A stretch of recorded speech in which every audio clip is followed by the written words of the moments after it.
안녕하십니까. 자, 양진석 세무사입니다. 이번 시간에는요, 긴급 진단입니다. 2025년 어떤 이슈가 있었나요? 10월 15일 날 정부에서 10월 15일 부동산 세금과 관련되는 대대적인 규제 조치가 있지 않았습니까? 그래서 자, 취득과 보유와 양도와 관련되는 세금에 대해서 규제정책 전반에 대해서 총정리를 한번 하도록 하겠습니다. 그래서 지금 자 10월 15일에 서울과 관련되는 지역이 있잖아요. 전 지역이 다 뭐로 묶였나요? 투기과열 지역, 그 다음에 토지거래 허가 구역, 조정대상 지역으로 묶였는데요. 우리 세금과 관련이 되는 거는 투기과열지구나 토지거래 허가 구역은 세금과는 크게 관련이 없고요. 조정대상 지역이 핵심입니다. 결국 이제 조정대상 지역으로 서울 전 지역은 다 묶였고요.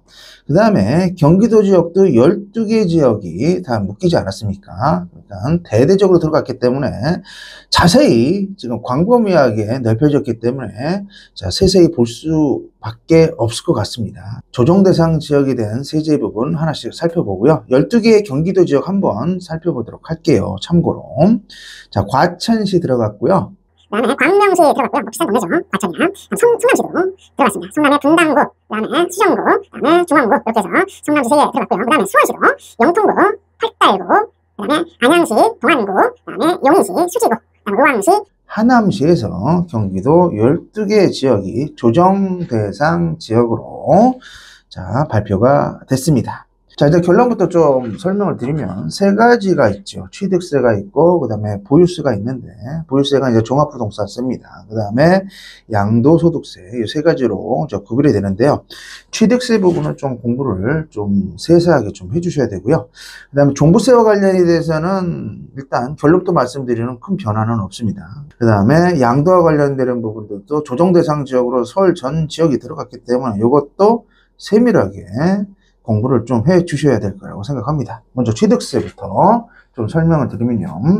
취득과 관련이 되는 게 이제 매매라는 게 하나가 있고요. 그 다음 뭐가 있나요? 증여라는 게 있습니다. 두 가지에 대해서 취득세 부분 설명을 드리면 자, 우리가 조정대상 지역이죠. 다주택자입니다. 매매와 관련이 돼서 2주택 조정대상 지역 주택을 구입을 했을 때는 자 8%죠. 그리고 여기에 국민주택 규모 이하냐 국민주택 규모 초과의 주택을 구입하냐에 따라서 농특세 포함해서 8.4 또는 9%까지 적용이 됩니다. 매매와 관련되는 건요. 그 다음 3주택을 구입을 하는데 조정대상 지역의 주택을 구입을 했을 때는 12% 적용이 되고 국민주택 규모 이하냐 또는 초과에 따라서 자 12.4 또는 13.4로 국민주택 규모 이상입니다. 적용이 될 수가 있습니다. 자, 그래서 예를 들어서 매매로 이제 취득을 했는데 내가 2주택자예요. 지금 현재. 그런데 3주택으로 이제 주택을 취득을 하는데 추가로 자, 주택 소재지가 자, 비조정대상 주택입니다. 그래서 제가 설명드리는 서울 전 지역과 경기도 12개 지역을 제외한 주택을 구입을 했을 때는요, 3주택이잖아요. 8%입니다. 그러면 요거 다른 세금까지 국민주택까지 고려하면 8.4 아니면 9%까지 적용을 합니다. 매매 가격이죠. 그런데 2주택인데 내가 지금 서울에 있는 자, 조정대상 지역 주택을 구입을 했을 경우에는 자, 12% 적용을 받습니다. 그러면 12.4나 13.4를 적용을 받을 수가 있다. 보시면 될 것 같습니다. 자, 매매 취득세 부분 봤고요. 그 다음에 자, 증여 취득세 부분에 설명을 드리면요. 증여입니다. 무상으로 주는 거잖아요. 자, 해당이 된다면 증여와 관련되는 거는 조정대상 지역에 해당이 되고 자, 시가 표준액이 3억 원 이상입니다. 엔드입니다. 조정대상 지역에 있는 주택, 지금 서울 전 지역과 경기도 12개 지역을 증여를 하는 거예요. 그리고 그 가격이 3억 원 이상일 때입니다. 자, 그런데 지분으로 넘겨줄 수도 있잖아요. 지분으로 넘겨줄 경우에는 일부 지분이나 부속 토지만을 증여할 경우에는 전체 공식 가격을 기준으로 해서 자, 3억 원 판단을 한다는 거, 요걸 주의를 해주시고요. 그러다 해당이 된다고 한다면 12.4나 13.4를 적용받을 수가 있고요. 두 번째 주의사항은요. 증여와 관련이 돼서 증여자가 있고 수증자가 있잖아요. 자, 12% 적용이 되는 거는요, 수증자 입장에서 바라보는 게 아니고요, 증여자 입장에서 다주택자입니다. 수증자 다주택자가 아니고 증여자가 다주택자, 2주택, 3주택인 거를 증여할 때요, 조정대상 지역에 수증자가 다주택인 경우는 자, 적용되지 않습니다. 그래서 자, 증여자가 다주택인 경우에 조정대상 지역을 자, 자녀 등한테 증여를 했을 경우에는 자, 12.4 또는 같이 말씀드린 대로 자, 13.4만큼 적용을 받습니다. 그럼 금액은 어떻게 판정을 할까요? 금액 판정은요, 2023년도에 개정이 됐어요. 개정이 돼서 예전에는 뭐 시가 표준액으로 과세를 했는데 2023년도 이후부터 증여를 할 때는 자, 시가 인정액을 기준점으로 들어갑니다. 뭐 감정 등이 오르면 그 가격이 갈 수가 있단 말이에요. 단 예외적으로 자, 주택 공시 가격이 1억 원이거나 시가 인정액을 알 수 없을 경우에는 그 경우는 시가 표준액입니다. 그러니까 시가 표준액에 지금 말씀드린 12% 등으로 수증자가 취득세를 납부를 하는 겁니다. 자, 핵심 포인트는 중요한 게 뭐예요? 부모님이 1세대 1주택 증여를 할 경우에는 12% 적용을 받지 않습니다. 다 주택자인 경우에 한해서 12% 등의 증여 취득세를 내고 있다. 이걸 좀 주의를 좀 해주시면 될 것 같고요. 매매와 관련돼서 주의사항을 좀 설명을 드릴게요. 우리가 매매와 관련이 돼서 일시적 2주택이라는 게 있지 않습니까? 자, 국세에서는 어때요? 종전주택이 있고 종전주택을 취득을 하고 1년 이내에 자, 신규 주택을 구입을 하고 3년 이내에 어떻게 해요? 종전주택을 팔았을 경우에는 자, 12억까지는 비과세잖아요. 그 규정이 있는데 취득세 규정도 중과세가 일시적 2주택에 대해서는 조정대상 지역이죠.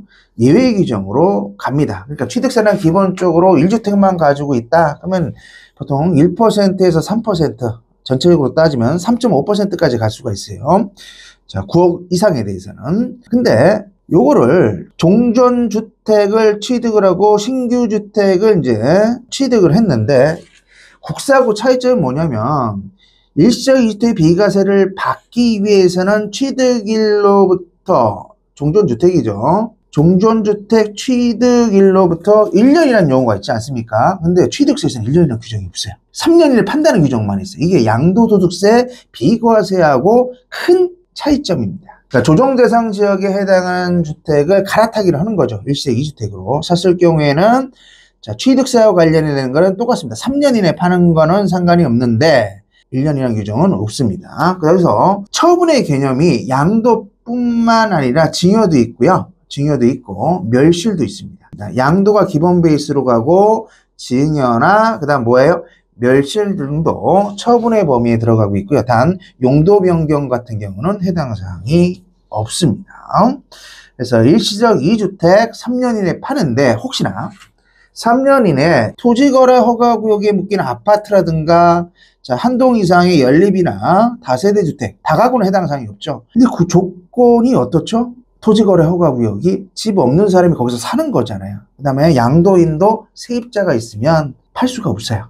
그래서 조정대상 지역에 해당이 된다면 거래와 관련이 돼서 일시적 2주택과 관련되는 거는요, 세제상으로 굉장히 뭐죠? 좋은 정책이긴 하지만 10월 15일 이후부터는요, 여기 투자 관점으로 갔을 때는 굉장히 조건 맞추기가 어려울 거라고 생각이 듭니다. 그래서 어떤 정책으로 갈 수밖에 없냐면 기존의 주택을 팔고 그 다음에 새로운 조정대상 지역의 주택을 사는 형식으로 패러다임이 바뀌지 않을까라는 생각이 조심스럽게 개인적인 생각이 좀 들고 있습니다. 팔 수가 없어서 그래요. 그 다음에 만약에 3년이 지나서요, 취득세 부분을 보면 중과세를 빠져나갔지 않습니까? 조정대상 지역이니까 8%잖아요. 그런데 3년이 지나서 못 팔았다, 종전주택을. 자, 이럴 경우엔 내가 취득세 낸 게 1%에서 3%잖아요. 그 갭에 해당되는 만큼 8%죠. 그거를 추가로 내고요. 그 다음에 플러스로 덜 냈잖아요. 가산세 부분까지 합산해서 추징될 수가 있습니다. 그래서 요게 좀 아파트, 토지거래 허가구역으로 다 묶였잖아요. 서울이나 경기도 12개가. 그래서 양도하는 부분들도 이게 조심스럽게 좀 접근을 해 주셔야 돼요. 기존주택을 팔아야지 이 뭐 양도세라든가 취득세 중과 부분에서도 빠져나갈 수 있기 때문에 그렇습니다. 그 다음에 팁으로 또 하나 드릴게요. 제가 10월 15일 날 부동산 대책이 발표가 됐는데요.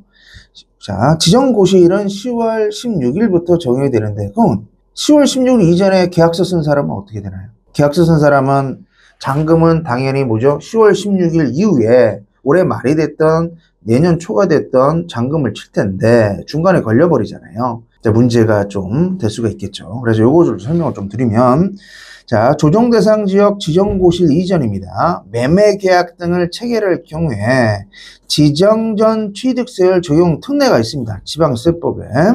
그래서 좀 간략하게 설명을 드리면 여기는 공동주택 분양까지 포함을 하고요. 그러니까 10월 16일 지정고시일 이전에 계약을 하고 주의사항은 계약을 하면서 계약금을 지급한 사실 등의 증빙 서류 등이 확인이 되는 경우에 한해서 조정대상 지역전에 주택 취득에 대해서는 기본세율을 적용하고 있다는 거예요. 자, 그래서 대금 주는 것까지 크로스 체킹을 하고 있다.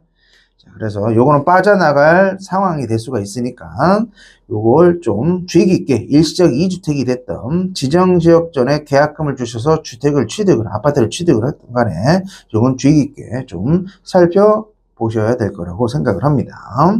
그 다음에 뭐 증여 관련되는 것도 똑같습니다. 자, 증여 관련되는 것도 자, 뭐가 있어요? 지정고시일 이전에 증여할 수도 있잖아요. 근데 여기서 핵심 포인트는요. 10월 16일 이전에 증여를 했는데 매매하고 틀리잖아요. 계약금이나 뭐 잔금이 없잖아요. 요거는 뭘 갖고 판단을 하냐면 두 가지가 있죠. 등기를 칠 때일까요? 아니면 계약서를 작성한 날일까요? 지정고시일 이전의 개념이요. 조심을 해야 될 게 이전의 증여계약은요. 증여접수일, 등기를 친 날이 아니고요. 증여계약서 작성일입니다. 작성일, 계약서 작성한 날 있잖아요. 그 날이 공고일 이전이라고 한다면 그 경우는 또 지정적 취득세를 받을 수가 있다. 보시면 돼요. 중과세가 안 받을 수도 있다는 얘기잖아요. 계약서 부분 작성하는 건 대신 좀 조심을 하셔야 되겠죠. 그래서 자, 증여와 그다음에 매매에 관련된 취득세 부분을 좀 살펴봤고요. 그 다음에 보유세인 종합부동산세에 대해서 좀 설명을 좀 드릴게요. 개인적인 생각과. 일단 요번 10월 15일 날 부동산 세부죠. 대책과 관련돼서 종부세와 관련되는 거는 큰 영향은 없습니다. 바뀐 건 없고요. 앞으로에 대해서 제 개인적인 생각을 좀 드리면 우리가 이제 세 가지 요인이 있지 않습니까? 종부세, 개인별로 이제 과세를 하고요. 9억 원을 공제를 합니다. 1주택은 12억 원을 공제를 하겠죠. 자, 그리고 2주택자와 3주택자로 나눠서 개인법인 쪼개지죠. 세율 부분이 달리 적용이 됩니다. 종부세에 영향을 주는 개인은요, 세 가지 요인이 있죠. 먼저 가격입니다. 이게 뭐죠? 공시가액이죠. 지금 현재로서는 자, 시가에 보통 60%, 70%만큼 공시가액이 적용이 되잖아요. 아파트. 그 다음에 공정시가 비율이라는 게 있죠. 비율이 있고, 세 번째가 세율입니다. 요 세 가지가 어떻게 돼요? 어울려져서 개인별로 자, 세금 부담이 정해지는데 이 셋 중에서 개인적으로 가장 큰 영향을 주는 건 뭐라고 생각되냐면 공시가격 중요하죠. 그 다음에 공정시가 비율도 중요합니다. 세율입니다. 자, 세율 영향이 제일 크는데 세율 부분을 보면은요. 2주택 이하하고 법인은 별도로 할게요. 법인 주택 소유는 거의 금기사항입니다. 그 다음에 3주택 이상으로 쪼개지는데 세율표를 이제 여러분들 검색을 하시고 보시면은요. 과세 표준입니다. 과세 표준이 2주택자가 됐던 3주택자가 됐던 12억까지는 큰 부담이 없어요. 그럼 과세 표준이 뭐냐면 개인별로 따질 때 개인별의 주택 공시가격이 합계해서 9억 원을 뺍니다. 여기에 뭐예요? 공정시가 비율을 곱해요. 지금 현재는 60%입니다. 이게 과세 표준이에요. 근데 이게 만약에 세율이 바뀌어버리면 과표가 확 바뀌어지면 부담하는 세금이 있잖아요. 클 수밖에 없지 않습니까? 커지고요. 근데 세율의 변경은요, 굉장히 힘들어요. 요거는 국회의 동의를 받아야 되기 때문에 결의사항입니다. 그래서 까다로운 영향이 있는데 공시가격이나 공정시가 비율은 대통령령이나 이런 걸로 이제 바꿀 수가 있단 말이에요. 시행령으로. 그래서 공시가액과 공정시가 비율에 따라서 자, 영향이 올 수가 있다. 그리고 올해 이제 12월 달에 이제 개정사항이 여기 있죠. 세율이 바뀔지 안 바뀔지는. 근데 아마 개인적으로는 바뀌지는 않을 것 같아요. 왜냐하면 뭐 내년에 6월 달에 지방선거가 있어가지고 바뀌지는 않을 것 같습니다. 그 이후에는 뭐 어떻게 될지는 상황을 봐야 될 것 같고요. 근데 개인적으로 공정시가 비율은 좀 바뀔 것 같아요. 지금 60%에서 그 위로 뭐 80%로 저는 예상을 합니다. 그 정도로 변경이 되지 않을까 생각이 되고요. 공시가액은 당연히 올라가겠죠. 계속 꾸준히 올라갔으니까. 그래서 여기 이제 공시가액이 시가 이제 70% 정도라고 예측을 했는데 추후에는 그거보다 높게 올라갈 겁니다. 75%가 됐던 80%가 됐던 올라가는 형식으로 바뀌지 않을까라고 생각이 듭니다. 그래서 종부세와 관련되는 거는 자, 세 가지 요인이 있더라. 주택가격에 대한 공시가액, 지금은 70%의 시가액, 이게 올라갈 것 같고요. 그 다음에 공정시가 비율은 올라갈 겁니다. 그 다음에 세율 부분은 올라가기는 올해는 좀 힘들 것 같고요. 내년에 상황을 봐야 될 것 같아요. 그래서 그 영향이 있고 이 중에서 가장 큰 영향을 주는 거는 세율입니다. 지금 현 세율, 그러니까 6월 1일이 뭐죠? 납세 과세 기준일이잖아요.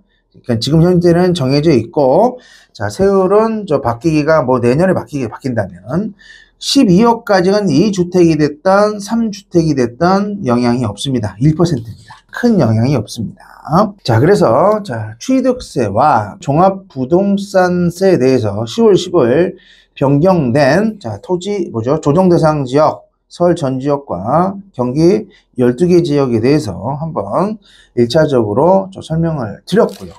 추후에 자, 이제 양도소득세와 관련되는 사항에 대해서 이번 대책에 대해서 한번 또 살펴보도록 하겠습니다.